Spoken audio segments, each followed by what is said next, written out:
Hi there, gamers! Does your aim suck? Are you hopelessly unaware? Do you feel like giving up? Is life bullying you? Well, you've come to the right place. This guide is brought to you by Prosper.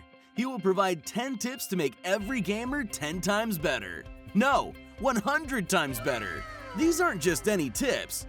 These are the best tips that will turn you pro. Still have doubts? Well, take a look at Jeff here. He was just your average gamer, but now he plays at the highest level and has never lost a match since.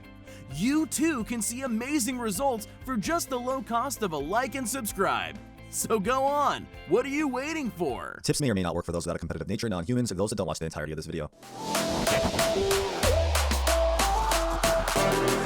Hey, it's Prosper. Hope you all enjoyed that meme intro. I gotta be honest, I look kind of good in a mustache. I also want to say thank you for all the love of my last video, especially to those that stayed and watched to the end. It seriously helps my channel out. Anyway, let's get into it.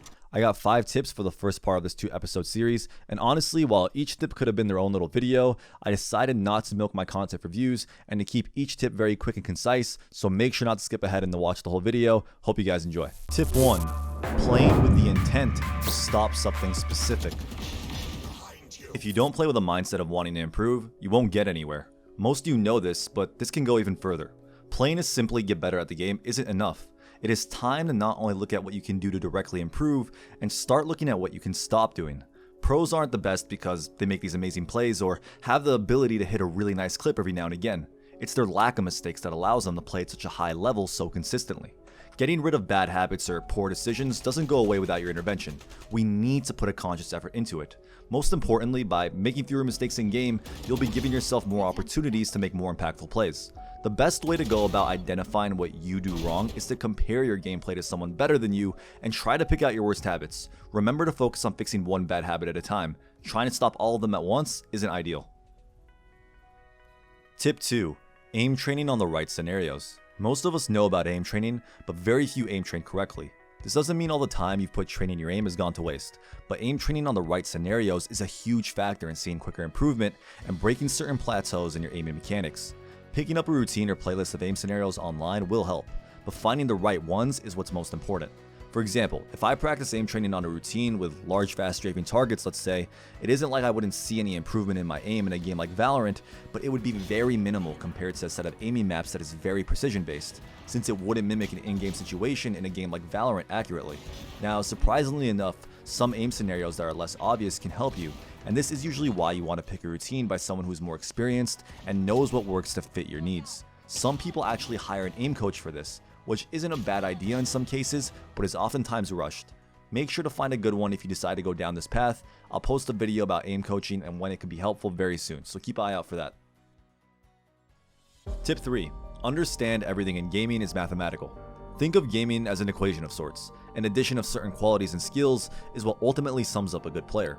There are certain qualities you lack in this equation, however, whether it's awareness, mechanics, decisiveness, and more. Now, whether you believe you have control over these things or chalk it up to something out of your control like genetics is your own opinion. I will make a video about genetics in the near future, but what's important is understanding what qualities a player has that you don't, and figuring out what allows someone to have said strong qualities is honestly one of the best ways to go about improving your gameplay. That being said, there is no equation or set of skills that will result in 100% win rates. The best player is most consistent in many qualities and gives themselves the best chance to counter inconsistent variables in game. Listen, RNG exists, no doubt, and it can come in the form of loot, unlucky spawns, bad teammates, and even lag. There are things that will affect your gameplay that you have little to no control over and will lead to your loss of some games. If this weren't the case, the best players in every game would never lose a match. Inconsistencies outside of your own skill exist. Make peace with them, and understand it isn't just happening to you. You aren't some 1 in a million unlucky case that will never climb rank.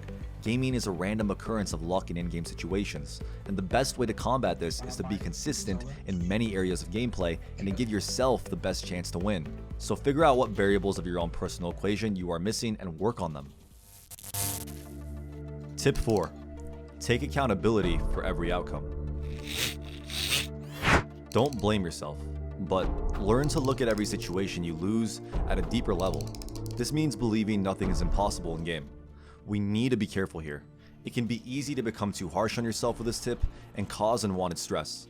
The most efficient people in the world take accountability for every outcome. Believing something could always be done a little better, even if it will not change the result, is a very constructive trait to have. This doesn't mean taking the blame, but rather taking accountability for everything that happens to you, since you are the one variable in your gameplay that you can change. It isn't always your fault that you lose a 1v3 situation, for instance, but you have to always ask yourself if there was anything you could have done to stop a 1v3 from occurring, or if there was a reason for not winning that 1v3 in the first place. This means you need to be very analytical with your gameplay and constantly brainstorm on what could have been done. Put simply, taking responsibility won't do much for you without confidence in your ability to fix your specific issues. I recommend being honest with yourself on things that are most reasonable at first, something like aiming mechanics or working on thinking about how a play can turn out before actually committing are great places to start, which many of you probably suffer from. Tip 5. Play in peak form. I can't tell you how many times I ruin my day of gaming by getting too excited to play and hopping on the moment I get out of bed.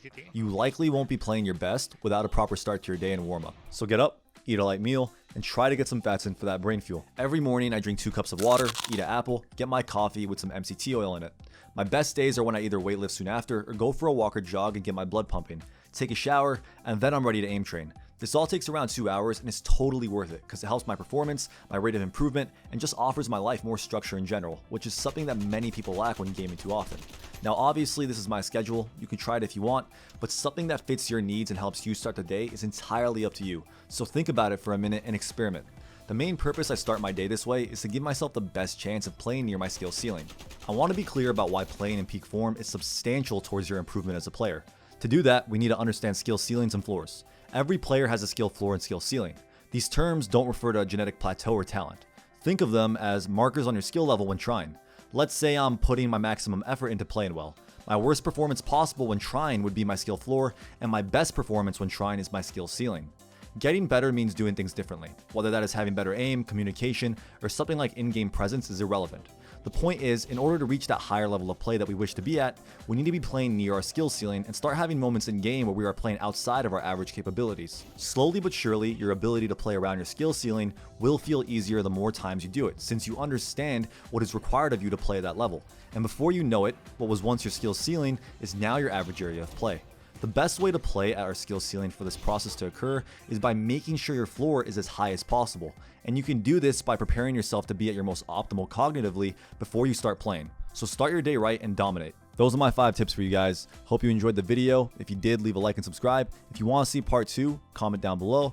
Also, just want to say a huge thank you to everybody that stayed this long into the video. Seriously helps my channel out, and I appreciate the hell out of you guys.